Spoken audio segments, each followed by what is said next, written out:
Greetings everybody, welcome to G4G on YouTube. I am Napalm Dawn, and today we're back in Marvel Duel. Now, I realized that I had uploaded another Marvel Duel to the video to the channel relatively close to this. And I wanted to explain why we're backing up the videos over here. The last video that was done on Marvel Duel was recorded around Thanksgiving, and it was when the Black Widow update went live. At the time, I was not quite used to the new intelligence mechanic because I hadn't played with Black Widow or Black Widow cards yet at that point, and I really knew pretty much nothing about the intelligence. Cloaked, I predicted, was going to be like Hearthstone's stealth or similar to hexproof in Magic the Gathering, and that actually turned out to be true. That is pretty much exactly how that works. So now that I know the mechanics, I have been playing with a deck that I call Widow Trial, because it was me trying to figure out new Widow hero and Widow character cards and everything like that, and see how they work out.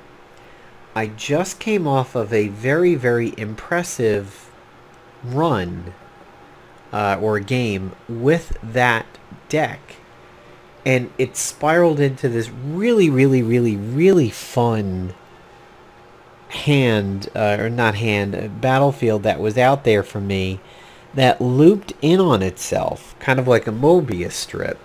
And I didn't even realize that I had set it up to do it this way, and sort of was learning as I went. And it was just essentially like watching a bunch of grenades go off, even though that's not necessarily what you intended. Now, unfortunately, for some reason, that particular win isn't getting recorded. I don't know what happened. I posted it to Twitter, and then while I still had the post screen up, it was like, hey, you can post it once a week for gold.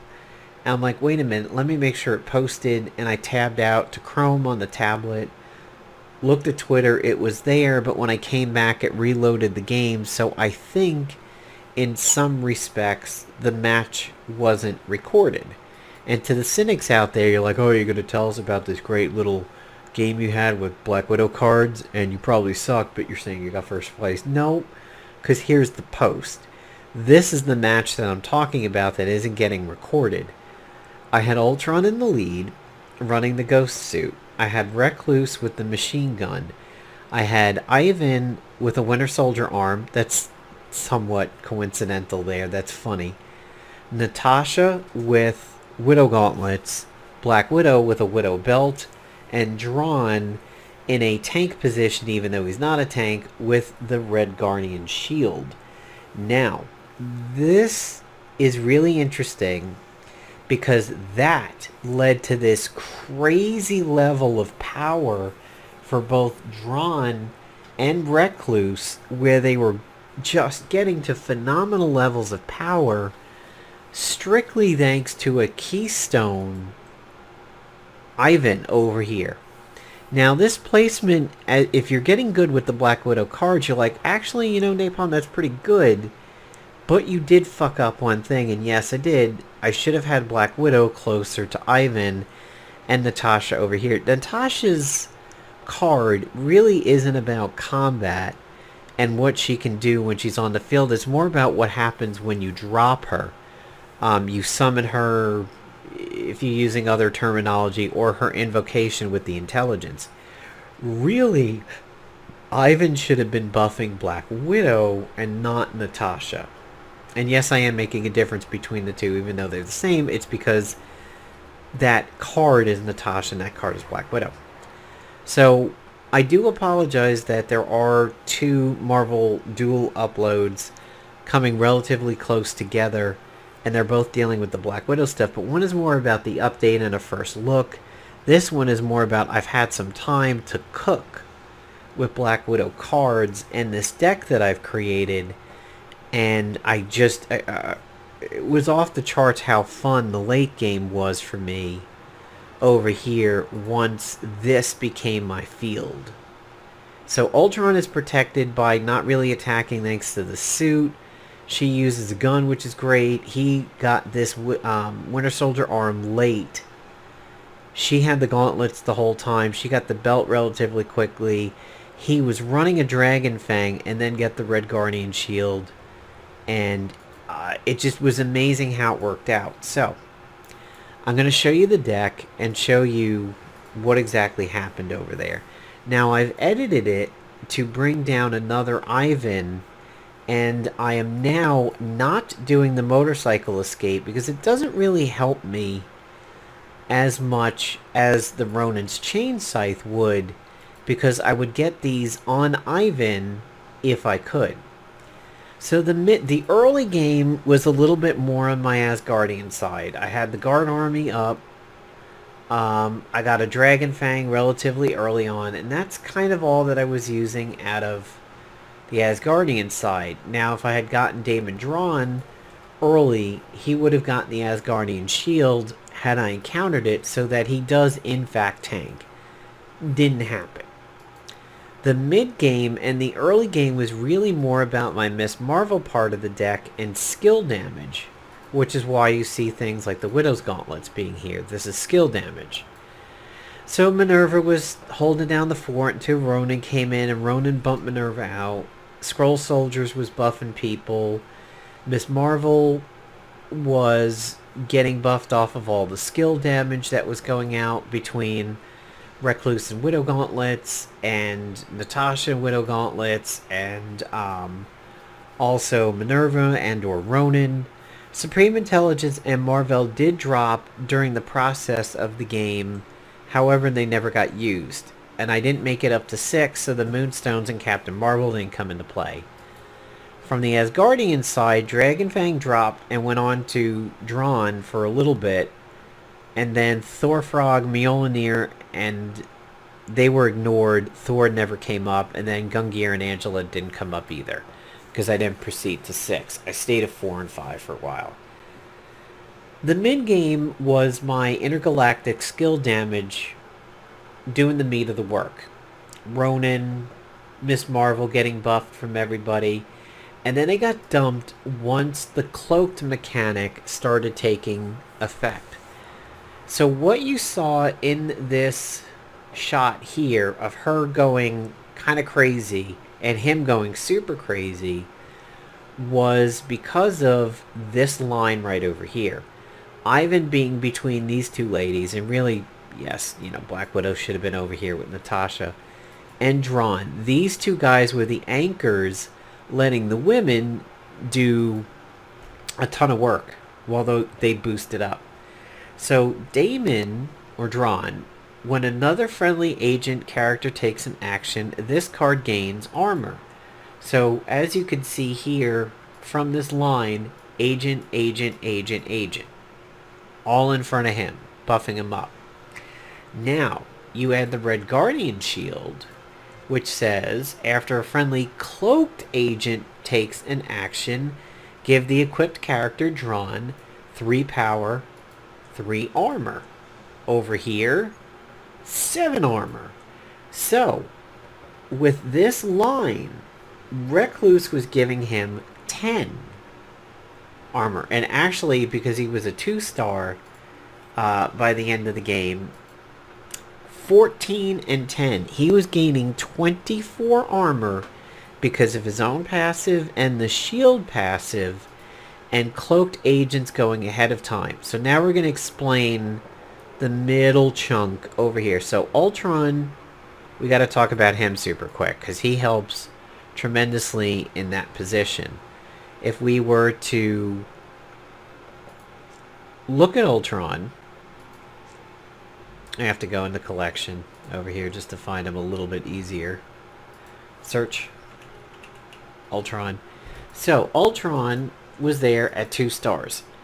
Your adjacent support characters and this card gain +2 action times. So being in the first position and hiding himself from attacking, thereby draining himself with the ghost suit, he was giving support cards 2 action times. So she was firing a couple times, which further boosted Damon. She was doing it. She was doing it. All these agents were boosting Damon. Now, Ivan in the middle, what he was doing, and how this really started to kind of go pure nutso toboggan, or cuckoo for Cocoa Puffs over there. If we were to look at Ivan, he says, after launching an attack, give the adjacent agents +5 power and cloaked. So, what was happening is Recluse would fire and come uncloaked, thereby double boosting Drawn. Ivan would say, wait a minute, Recluse, you know what I'm going to do? I'm going to re-cloak you. And then, because Black Widow was on the field, Black Widow says, hey, you know what? If you're cloaked, before you take an action, buff yourself up by stealing or leeching, in other RPG mechanics, armor and power from the highest character on the enemy team. So not only was it weakening an enemy card, probably the worst card on the enemy team, in terms of, from my perspective, it was giving it to Recluse. So she was taking it from them and adding it to herself. And then Ultron was saying take extra turns, and Ivan was saying go cloak again. That was all of the craziness over here. So normally if Black Widow wasn't on the field and Ivan wasn't on the field, she'd be cloaked, she'd take her first action, she'd come uncloaked, and then that's it. She wouldn't be cloaked again, she'd be out naked in the field. Ivan re-cloaks her, which starts the loop, and then Black Widow says, I'm going to buff the loop by saying whenever you are cloaked and go to take an action, go leech some power and some armor. And it worked so well against the Guardian deck that was across from me, because intelligence from dropping Natasha was weakening people. And then I had the intelligence passive from undercover operation. And then Widow's aim came into play. So I was fighting somebody who had an enemy Black Widow, and my passive and Natasha starbursting gave me 2 intelligence on the enemy Black Widow. Widow's aim says if I have 2 intelligence on a character, just fucking end their day, end their whole life by dealing 200 damage to them. Total ego killer. Literally, like ego the card and ego the player. Total ego killer right there to have that. And what it did is it ended Black Widow's whole career on the enemy team. And then this cycle was happening between Damon and, you know, the re-stealthing and everything like that. Recluse at 4 is huge. Damon at 4 is huge because he goes up to 28 armor. Natasha, again, is not really about combat. It's about dropping her to get the intelligence. And you know what? I could have bounced her out and gotten a better card. A red Guardian Shield is good. It goes to Drawn, and it turns him into Nightmare Fuel. Ivan was 2 stars for me, so that he was giving out people 10 power and cloaked, and then they were leeching. And then he could give them 20 when he's up at 4-star, which is something I would like to do. He's really close. He's at 3. Black Widow over here. Before a friendly cloaked agent takes an action, they steal 20 power and 20 armor, and she is 2-star. If I do get her to 4, it's 40-40. Totally wrecks as Guardians. Totally wrecks Guardians. Widow's aim will help. And then I had the disc belt in there, which says that anytime I have intelligence on somebody, deal 10 damage to all opponents that you have their intelligence cards in your hand. Trigger 3 times each battle. That worked out really well. And then I took away Motorcycle Escape, which is sort of a almost Hella-esque mechanic. It says, when there's only one character left on my battlefield, summon a random 5 or 6 cost agent character, give them 12 power, and annihilate. My deck really isn't... I mean, it is random. However, not knowing the Black Widow cards quite well enough yet, and seeing the ones that I don't have in my collection, I've decided to add the Chain Scythe to drop on Ivan instead of the Winter Soldier arm that he had. Here's why. Applicable characters attack, that's Ivan, plus 10 power, really good. It means Ivan can actually do his own stuff other than just being a buffer. When launching an attack under the cloaked state, steal 15 power from the target. So, he is cloaked. And if he's at 2, he's doing 14, he's doing 28, and then he is 38, and then he's stealing 15 power and adding it to himself. So it's 38 to 15, he's now popping for 53. That is going to be, I think, a really cool combo. Is this the best Widow deck out there? Is this what you should run if you're running Widow? No.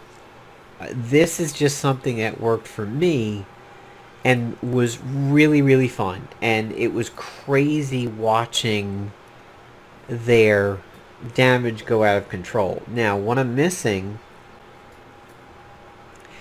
is this Black Widow, which is Fear itself. Assault, take action.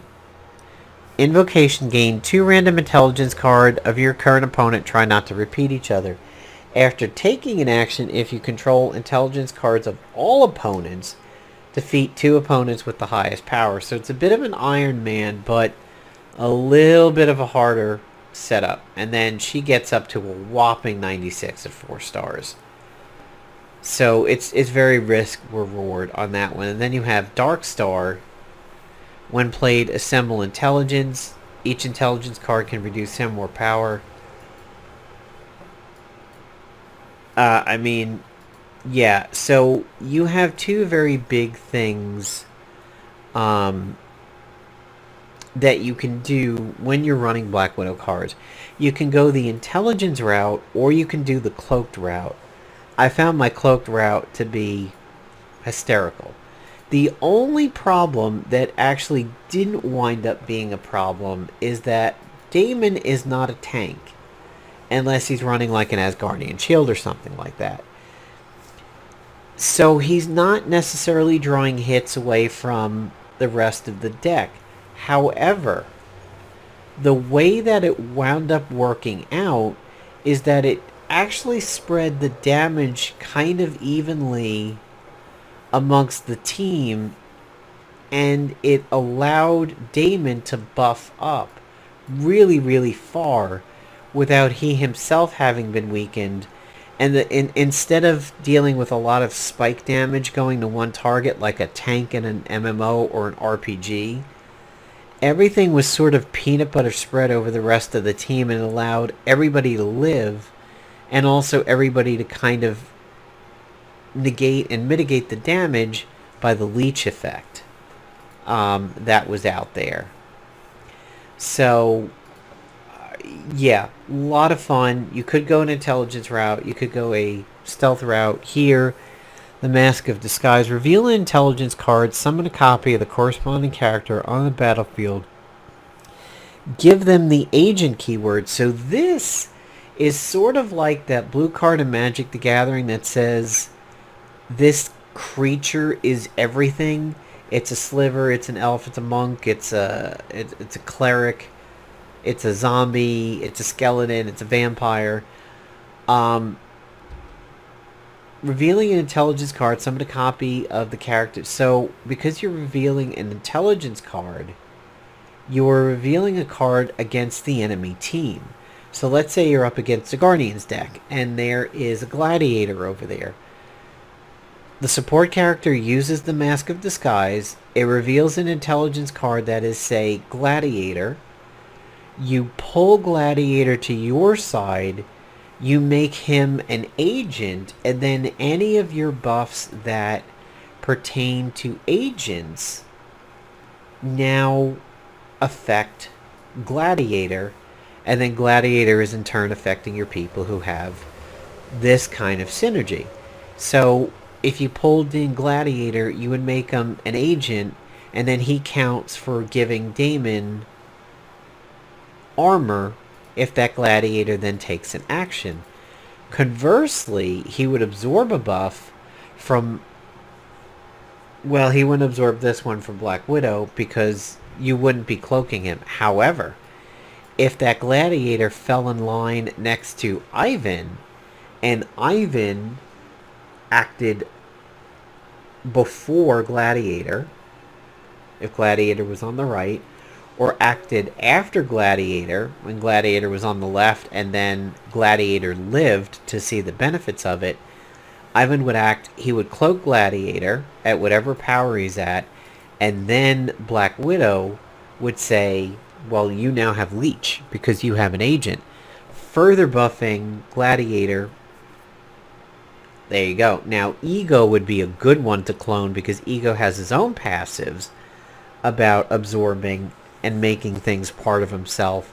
And then when you're buffing him with a 10 power, 10 armor, I mean, you know, what Quicksilver did to infiltrators being out on the field in Marvel Avengers Alliance by being a scrapper, he essentially said infiltrators just aren't welcome anymore on offense, because they're probably just, or, you know, even defense, they're just going to get chewed up.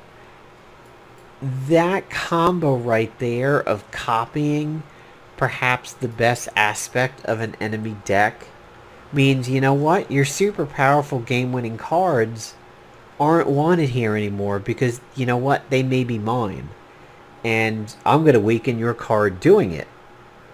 So it was, this was a really fun deck.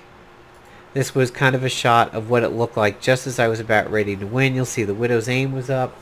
I had an intelligence card on the enemy Falcon. I had a heavy machine gun that I hadn't used. Look at his armor and his power there. And look at Recluse. I mean, again, Recluse can't get up that far on her own like that.